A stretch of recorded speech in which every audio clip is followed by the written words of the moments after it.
उस दिन शाम को राजू अपना ठेला लेकर तरुण की लॉटरी की दुकान पर पहुंचा। दोस्त, आ गया हूँ, नई लॉटरी आई है। ओ राजू, आ गया। आजा, तेरा ही इंतजार कर रहा था। नई लॉटरी टिकट आई है, मुझे पता था तू आएगा। नई टिकट आई है और मैं नहीं आऊंगा? ऐसा कभी होता है क्या? जल्दी से अच्छी टिकट दिखा।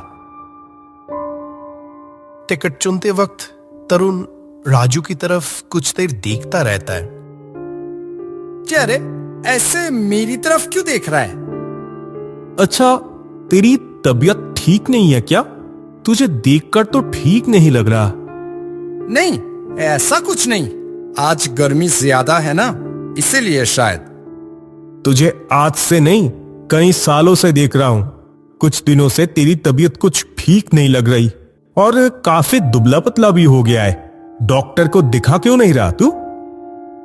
दिखाया था, कुछ खास हुआ नहीं। डॉक्टर ने कहा था ठेला ना चलाने को, वो चलाकर आया, इसलिए थक गया हूं, और कुछ नहीं। तू अकेला आदमी, शादी भी नहीं की, क्या जरूरत है इतनी दूर ठेला ले जाने की? वो हमारे गांव की शीला दीदी है ना, उनके दादाजी की तबीयत खराब है, वहां जाना जरूरी था। इसलिए जब उन्होंने मुझे कहा तो मैं मना नहीं कर पाया। इंसान की मदद किए बिना तू रह नहीं सकता ना। यही बस। अच्छा छोड़ वो सब, मुझे वो टिकट दे। पुरस्कार कब निकल रहा है? कल है तो। कल ही? वाह, देखते हैं इस बार कुछ मिलता है या नहीं। तू इतना अच्छा इंसान कितने सालों से टिकट खरीद रहा है, तेरी क्यों कभी बड़ी रकम नहीं लगती? पता नहीं, तेरा सब्र मानना पड़ेगा, वरना इतने दिन तक कोई लॉटरी नहीं खरीदता।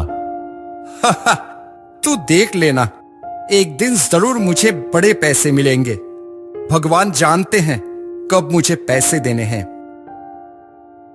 राजू अपनी पसंद की टिकट खरीद लेता है। थोड़ी और देर तरुण से बातें करता है। अब चलता हूं। घर जाते वक्त एक बार फिर वो भोलू की दुकान पर भी जाना होगा। उसके हाथ की चाय एक बार ना पियो तो अच्छा नहीं लगता। ध्यान से जाना और अपनी तबीयत का थोड़ा ख्याल रखना। ठीक है, तू चिंता मत करना ज्यादा। तरुण से विदा लेकर राजू अपना ठेला आगे बढ़ाता हुआ निकल पड़ता है। राजू जब भोलू की दुकान पर पहुंचा तब इछापुर गांव के कुछ लोग काफी चिंतित होकर बातें कर रहे थे। काफी उत्सुकता के साथ वो उनकी तरफ बढ़ा। राजू, आ गया, चाय गरम है, अभी बनाया था। वाह, लाओ लाओ, जल्दी लाओ। हमारी परेशानी यहाँ खत्म नहीं हो रही और ये चाय चाय करके उछल रहा है। ज्ञान बुद्धि कुछ है कि नहीं? ये क्या, आप उसे ऐसे क्यों बोल रहे हो? वो तो जानता नहीं, इसीलिए तो पूछा। तू बुरा मत मानना राजू।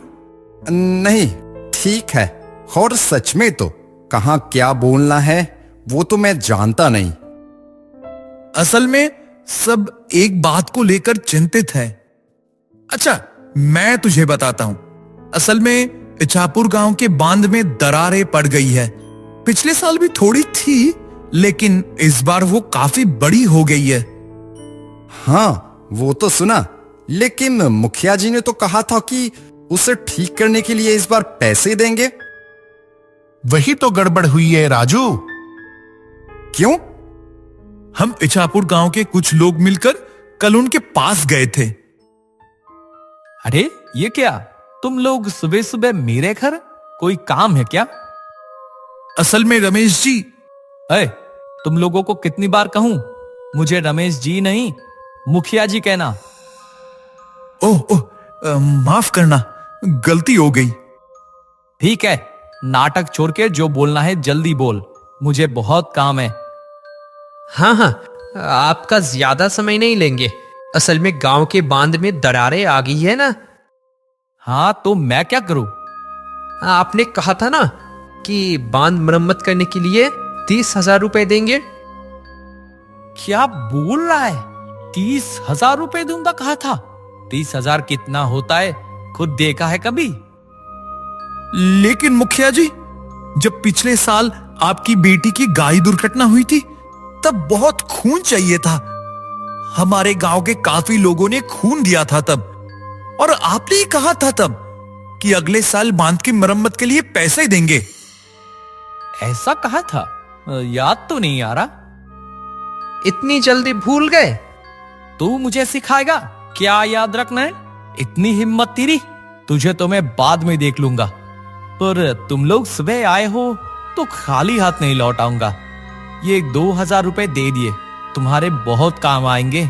इससे ज्यादा एक कौड़ी भी नहीं दूंगा मैं। राजू, अब समझ रहा है ना सब क्यों चिंतित हैं? मुखिया जी वादा करके भी कैसे मना कर सकते हैं? अपना काम तो निकल गया, और क्या। तो अब क्या होगा? तू समझ के भी क्या करेगा? तुझमें तो कुछ करने की औकात नहीं। तू जाकर ठेला चला।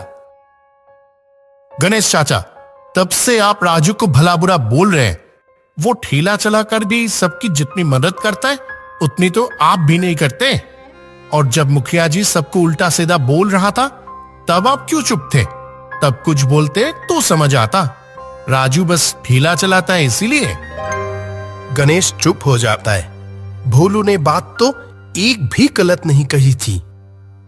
रहने दे भोलू, मैं आज चलता हूं, तबीयत ठीक नहीं लग रही। ये क्या, चाय नहीं पिएगा?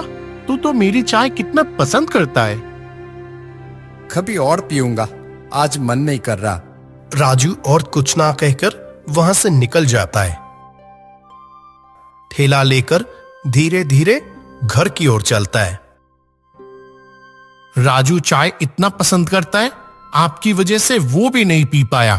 इतनी उम्र तो हो गई है, और कब बोलना सीखेंगे?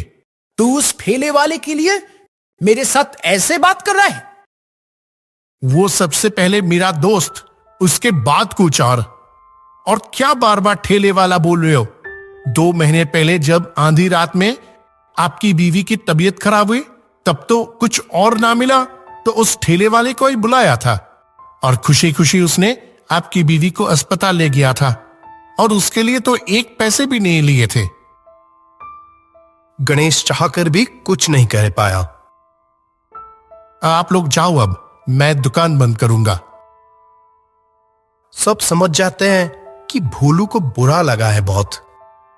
राजू घर लौटकर बिना कुछ कहे ही सो जाता है। चावल पकाने का भी मन नहीं किया आज। काश उसके पास बहुत सारे पैसे होते तो खुद ही बांध की मरम्मत करवा पाता। हर साल जैसे बारिश होती है, अगर बांध टूटा तो पूरा गांव डूब जाएगा। ऊपर वाला जिन्हें पैसे देते हैं उन्हें क्या दिल देना भूल जाते हैं? नहीं तो मुखिया जी ने वादा करके भी क्यों तोड़ा? बहुत देर तक कोशिश करके भी राजू बिल्कुल सो नहीं पाया। उसके सीने में आज बहुत दर्द हो रहा है। उठकर बाहर आकर राजू आसमान की तरफ देखने लगा। आज उसे अपनी मां की बहुत याद आ रही है। सुबह से तबीयत और खराब हो गई। ठेला लेकर बाहर भी नहीं जा पाया। सारा दिन लेटा ही रहा। शाम होने ही वाली थी तब गणेश राजू को बुलाने लगा। राजू, घर पर है क्या? राजू है अंदर? सारा दिन दर्द में करवटें बदलते राजू की आंख तभी लगी ही थी। किसी तरह उठकर दरवाजा खोलता है वो। ये क्या गणेश चाचा? भाई मेरे, बड़ी दिक्कत हो गई है। मेरी मां की तबीयत बहुत खराब है। डॉक्टर ने अस्पताल ले जाने को कहा। 3 घंटे के अंदर ऑपरेशन नहीं हुआ तो बचा नहीं पाएंगे। अब तेरे ठेले के अलावा कोई और चारा नहीं है। लेकिन मेरे सीने में।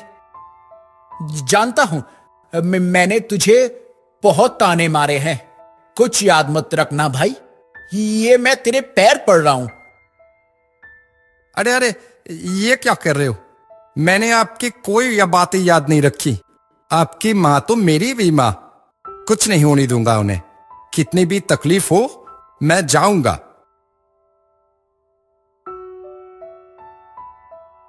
और देर मत करो, मैं अभी ठेला निकाल रहा हूं। राजू गणेश की मां को लेकर अस्पताल की तरफ निकल पड़ता है। पैडल पर जोर लग रहा था और उसके साथ साथ राजू के सीने का दर्द भी बढ़ता ही जा रहा था। और तेज चला राजू, मां को तकलीफ हो रही है। हाँ गणेश चाचा, चलाता हूं। कुछ देर बाद वो अस्पताल पहुंच जाते हैं। गणेश की मां को अंदर ले जाया जाता है। राजू कुछ देर खड़े रहने के बाद दर्द से जमीन पर गिर जाता है। कल रात की लॉटरी का नतीजा आ गया है। देखता हूं क्या हुआ। पहले इनाम के 50,000 रुपए का नंबर 3246। अरे ये तो मेरे दुकान से बिका हुआ टिकट है। कौन खरीदा था ये तो राजू खरीदा था। अच्छे इंसान के साथ भगवान अच्छा ही करता है। वो तो अभी थोड़ी देर में आएगा। कितना खुश होगा। इतने सालों बाद आखिर उसका सपना पूरा हुआ, वो भी पहला इनाम। आधे घंटे बाद राजू तरुण के दुकान पर पहुंचा। तरुण, आज ही इतनी देर कर दी। तेरी खरीदी टिकट पहला इनाम जीता है रे राजू। तेरा लॉटरी खरीदना आज सफल हो गया। उसीलिए तो आया हूं। तेरा चेहरा ऐसा क्यों लग रहा है? तबीयत ज्यादा खराब है क्या? और तेरा ठेला कहां है? तू आया पता ही नहीं चला। राजू कोई भी जवाब ना देकर सीधे बोलता है। तरुण, ये पैसा तू बाद मरम्मत करने के लिए दे देना। ये क्या, तुझे इतनी साल लॉटरी के टिकट खरीदने के बाद पैसे मिले और तू वो दे देगा? इंसानों की मदद करने से जो शांति मिलती है ना, वो कहीं और नहीं मिलती। सच में राजू, तू बिल्कुल अलग है। पर तेरा पैसा तू खुद दे, मुझे देने को क्यों कह रहा है?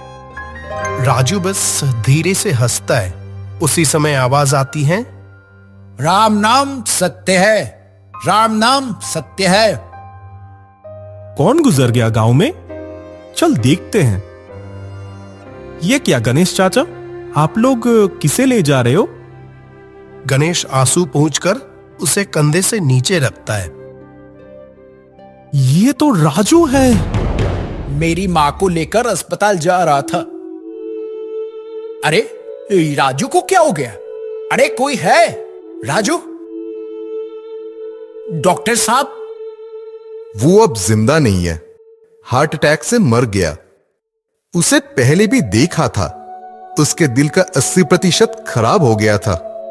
बार बार कहा था ठेला ना चलाने को, खासकर जब सीने में दर्द हो। लेकिन किसके सुनता था वो। और आज सब खत्म। गणेश जैसे पत्थर हो गया ये सुनकर। उसने कहा था उसकी तबीयत ठीक नहीं है। इतने बुरे बर्ताव के बावजूद मां की तबीयत खराब सुनकर आ गया था। हाय, ठेला चलाने में भी कितनी तकलीफ हुई होगी उसे, पर फिर भी बीच रास्ते में एक बार के लिए भी नहीं रुका। कितना पापी हूं मैं। तरुण ने फिर दुकान में जाकर राजू को ढूंढने की कोशिश नहीं की। वो मरकर भी सबकी चिंता कर गया। ऐसा अनपढ़ ठेले वाला देश की हर मां को मिले, ऐसा अनमोल रतन हो तो कोई दुख नहीं रहेगा।